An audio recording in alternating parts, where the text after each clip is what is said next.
A Canberra man is being honoured for an act of bravery that took place more than 50 years ago. He'll receive his bravery citation from the Governor-General after a decision was made to allow acts from long ago to be recognised under the modern award system. You wouldn't know it to look at retired intelligence officer David Nolan in his comfortable Canberra home, but half a century ago he saved 3 young lives. The then 16-year-old David was driving through swampland near Port Pirie in South Australia with his mates when they heard cries for help. A cutting from the local newspaper from 1961 tells the story of how Mr Nolan waded through swollen creeks in pitch darkness to find the source of the cries, 3 very scared little boys. It was probably about 9:30, 10 at night, and they were due home at 4:30.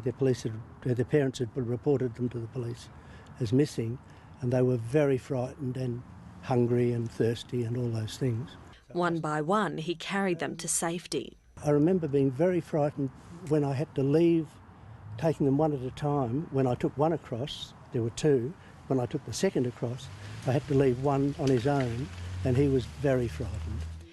Until now, only brave acts that occurred after 1975 could be recognised because that's when a new system came in to replace the imperial one. But dogged campaigning over Mr Nolan's case led to a revision of that policy. Eventually, that could pave the way for veterans of the Battle of Long Tan to receive similar recognition. For Mr Nolan, the best recognition has already come. One of those little boys, the last one he rescued from the group of 3, grew up and got in contact. He has a lovely family, he's a successful businessman, and he's living a very happy and full life, and for that I'm very grateful. And we chat on the phone every month or so. David's been invited back to Port Pirie for a beer and a proper catch-up, the greatest reward he could have hoped for. Siobhan Hinu, ABC News, Canberra.